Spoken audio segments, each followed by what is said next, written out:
New York, mardi 11 septembre, c'est le début de la matinée. Au sud de Manhattan, le quartier des affaires, symbole de la puissance économique américaine, est déjà en pleine activité. La journée promet d'être radieuse, le ciel est bleu sans un nuage. Quand soudain, à 8h45, un bruit de réacteur. L'inimaginable va se produire.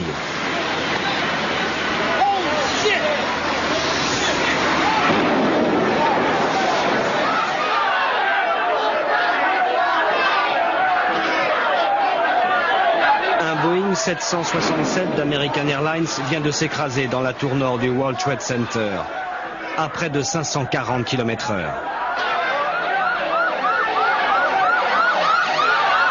À l'intérieur du bâtiment, c'est la panique.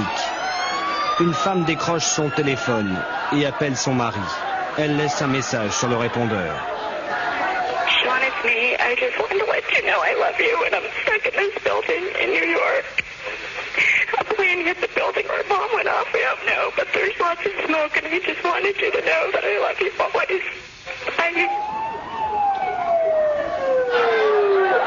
Cette partie de la tour est un immense brasier. Pour ne pas mourir carbonisé, des personnes se jettent alors dans le vide.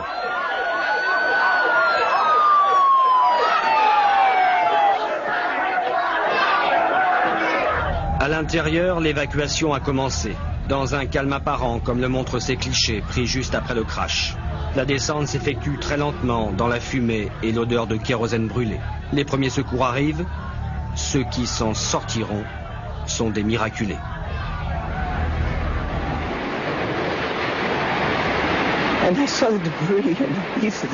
J'ai vu les débris, les morceaux de l'avion et puis les gens. Ils tombaient par les fenêtres.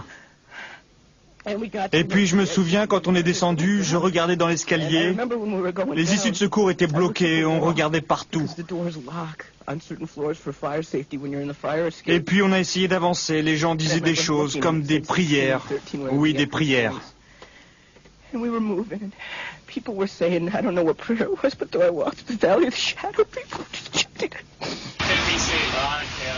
Le cauchemar est loin d'être terminé.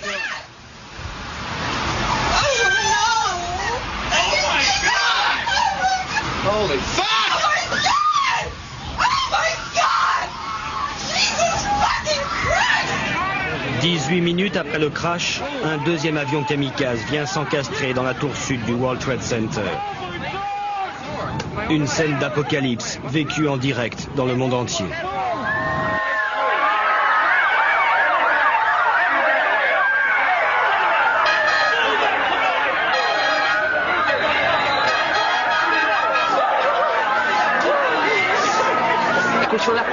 J'ai entendu l'explosion. Les portes des ascenseurs ont volé en éclats. Et puis les ascenseurs sont tombés d'un coup. On s'est retrouvés sous les gravats. Il y avait de l'eau partout. Mon collègue était inconscient. J'ai eu de la chance. J'ai pu me relever et descendre. Grâce à Dieu, j'ai pu quitter l'immeuble. Il y avait des flammes partout. Pendant 5 minutes, je n'ai rien vu. J'ai cru que j'étais aveugle. New York est sous le choc. Bientôt, la panique gagne Washington.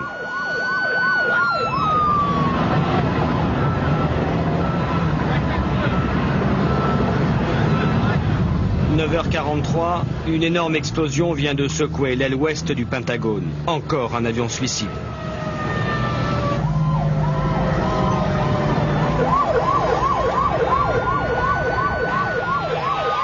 Le Pentagone, le quartier général de la défense américaine, réputé invincible, inviolable, est éventré.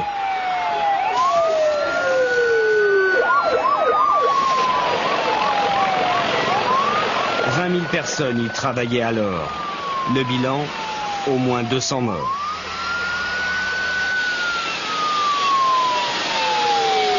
Touché, le symbole de la puissance militaire. L'Amérique est ébranlée.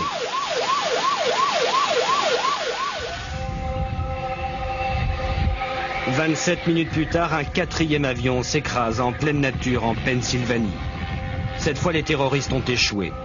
Leur cible, c'était Washington, un autre bâtiment officiel, peut-être la Maison-Blanche. Une bagarre entre passagers et pirates de l'air aurait précipité la chute de l'appareil.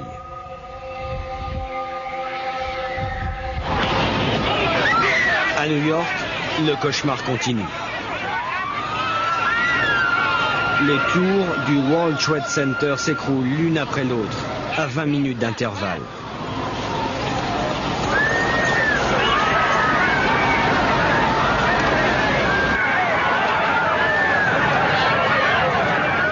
Un médecin va filmer ces scènes hallucinantes. J'espère que je vais vivre.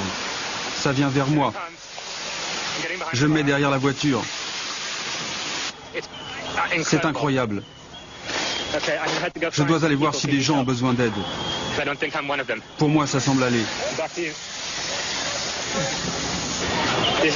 Ça, c'est la voiture qui m'a sauvé la vie. Et c'est peut-être celle-là.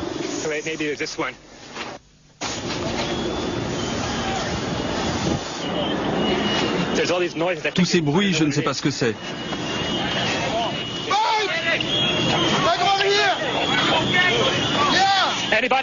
Est-ce que quelqu'un a besoin d'un docteur?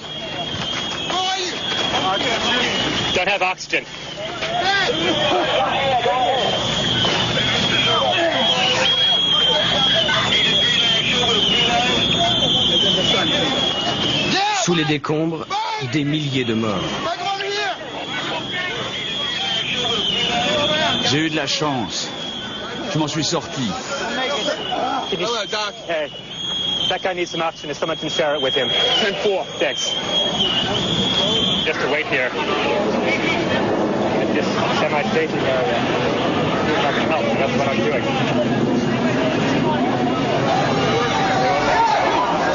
En fin de journée, un troisième bâtiment s'écroule, ébranlé par les chocs.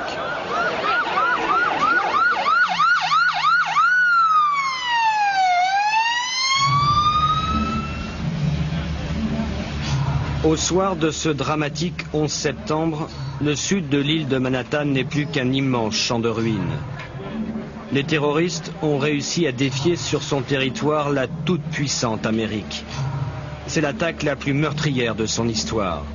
Le monde entier est terrifié. Pour la première fois, l'Amérique a été frappée en plein cœur.